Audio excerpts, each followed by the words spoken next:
مگرنڈا کا قیاس یہ بھی تھا کہ شیروں کا بھٹ بھی یہاں کہیں قریب ہی واقع ہے۔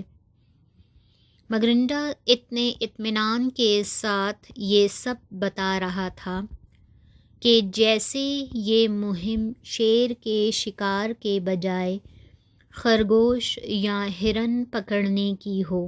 مگرنڈا کے اشارے پر نیزہ بدست نوجوان اور ہمارے ساتھی ٹیلوں کے اوپر پہنچ گئے اور ہم سب مگرنڈا کی قیادت میں دبے پاؤں اس طرف کو چلنے لگے۔ کوئی 20 فٹ بعد ہماری پارٹی ٹیلوں کے آخری سرے تک پہنچ گئی اور اب اترائی کا آغاز ہوا۔ مجھے یہ ڈر ہوا کہ کہیں اترتے ہوئے ہم عین شیروں کے سامنے نہ پہنچ جائیں، لیکن اترائی پر پہنچتے ہی مگرنڈا نے ہمیں رکنے کا اشارہ کیا اور قبیلے کے نوجوانوں کو اپنے قریب بلا کر سرگوشی میں کچھ کہنے لگا۔ گالا کے توسط سے اس نے ہمیں یہ پیغام دیا کہ ہم کہیں چھپ جائیں۔ ہم لوگ ٹیلے کے ارد گرد پھیلی ہوئی جھاڑیوں میں روپوش ہو گئے، جبکہ اس کے ساتھی نوجوانوں نے اپنی گردنیں خم کرتے ہوئے آہستہ آہستہ دائرے کی شکل میں پھیلنا شروع کر دیا۔ 2 لڑکے درختوں میں سے ہوتے ہوئے شیروں کے عقب میں چلے گئے۔ 2 نوجوانوں نے دائیں جانب ڈیرا جمایا اور گالا سمیت 2 نوجوانوں نے شمالی حصے کا رخ کیا۔ ہم جس جگہ کھڑے تھے وہاں سے شیروں کا فاصلہ 100 گز سے زیادہ نہ تھا، جبکہ نیزہ تھامے ہوئے نوجوان تو شیروں کے اور بھی زیادہ قریب تھے، لیکن شیروں کو ان کی آمد کی کوئی خبر نہ تھی۔ شیر اپنے حال میں مست تھے، ان کے بچے بدستور اپنے کھیل میں مصروف تھے۔ اچانک سردار مگرنڈا ہمارے قریب آیا اور سرگوشی میں نواب صاحب سے کچھ کہا۔ نواب صاحب تو اس کی بات نہ سن سکے، البتہ اتنا اندازہ ضرور ہوا کہ وہ ہم سے آگے بڑھنے کو کہہ رہا تھا۔ ہم لوگ دبے پاؤں اس سمت کا رخ کرنے لگے جہاں قبائلی نوجوان استادہ تھے۔ اچانک گالا سامنے آ کھڑا ہوا اور اس نے ہم سے ہتھیار سنبھالنے کو کہا۔ گالا نے کہا، اور اب سردار ایک نعرہ لگائے گا، ہم لوگوں کو چاہیے کہ اس کا نعرہ بلند ہوتے ہی ہم فائر کھول دیں۔ کوئی لمحہ بھر بعد سردار مگرنڈا کے حلق سے بھیڑیے جیسی فلک شگاف آواز بلند ہوئی۔ جیسے ہی سردار مگرنڈا نے یہ چیخ بلند کی، شیروں نے گھبرا کر ادھر ادھر دیکھا اور اپنے سامنے کی سمت دوڑنے لگے۔ وہ بالکل ہمارے قریب آ رہے تھے۔ ہم لوگ تو شست باندھے ہوئے تیار ہی تھے۔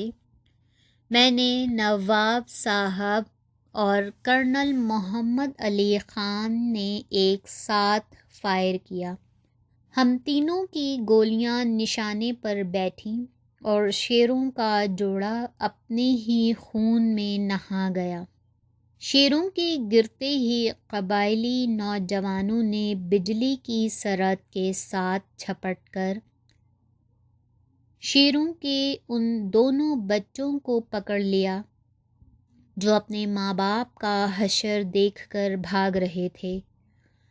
ان نوجوانوں نے خشک گھاس سے بنی ہوئی رسیاں بچوں کے گلے میں ڈال دی تھیں۔ مزے کی بات یہ ہے کہ یہ رسیاں بھی انہوں نے اس جگہ بڑی مختصر سی مدت میں تیار کر لی تھیں۔ بھائی سچی بات تو یہ ہے کہ مجھے اس شکار میں کچھ زیادہ مزہ نہیں آیا۔ کہاں ہندوستان کے جنگلات، جہاں بعض اوقات ہفتوں تک شیروں کی تلاش میں سرگرداں رہنا پڑتا تھا، کہاں یہ شکار جو میرے نزدیک خرگوش اور ہرن کے شکار سے بھی زیادہ آسان تھا۔ قبائلی نوجوان تو شیروں کے قصائی معلوم ہو رہے تھے، جنہوں نے نصف گھنٹے سے بھی کم وقت میں بڑی مہارت اور چابک دستی سے شیروں کی کھال اتار کر رکھ دی۔ کرنل محمد علی خان اس منظر کو بڑی دلچسپی سے دیکھ رہے تھے۔ انہوں نے کیمرہ نکالا اور شیروں کی کھال کھینچنے جانے کے منظر کو عکس بند کرنے لگے۔ محمد علی خان فوٹوگرافی کے بہت شوقین تھے۔ اب چونکہ ان کا کیمرہ نکل چکا تھا، لہٰذا وہ چاہتے تھے کہ مکمل اندھیرا پھیلنے سے پہلے ارد گرد کے بہت سے مناظر کی تصویر کشی کر لیں۔ ہماری پوری مہم صرف 2 گھنٹے میں ہی ختم ہو گئی تھی۔ ابھی کوئی 7 بجے کا عمل تھا اور سورج غروب ہونے میں نصف گھنٹہ باقی تھا۔ بس مجھے تو اتنا یاد ہے کہ محمد علی خان شیر کی کھال اتارنے والی تصویر کھینچ کر کسی دوسری طرف چلے گئے۔ میرا خیال تھا کہ وہ ادھر ادھر کی عکس بندی کر کے واپس آ جائیں گے۔ تاہم کوئی 1 گھنٹہ بیت گیا اور محمد علی خان نہیں لوٹے تو ہمارا ماتھا ٹھنکا۔ میں نے انہیں زور زور سے آوازیں دیں، مگر کوئی ہوتا تو سنتا اور جواب دیتا۔ کسی طرف سے کوئی جواب نہ پا کر ہم سب لوگ پریشان ہو گئے۔ اس وقت تک گھپ اندھیرا چھا گیا تھا۔ سب سے زیادہ فکر یہ تھی کہ محمد علی خان کے پاس صرف ایک ریوالور تھا۔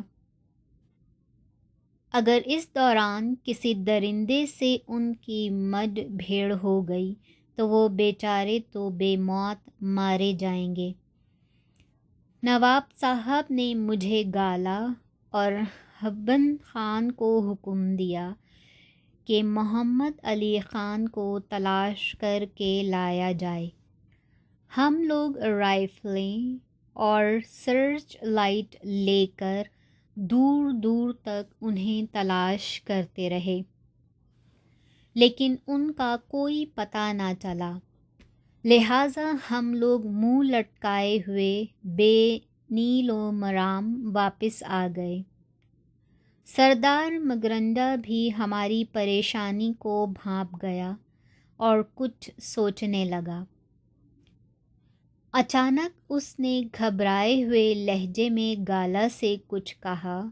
میں نے جب گالا سے دریافت کیا کہ سردار نے کیا کہا ہے تو اس نے بتایا کہ سردار کہہ رہا ہے کہ اس جنگل کے آخری سرے پر واقع پہاڑوں کے دامن میں ایک آدم خور قبیلہ رہتا ہے، جس کے باسی جنگلی درندوں کی طرح زندگی گزارتے ہیں۔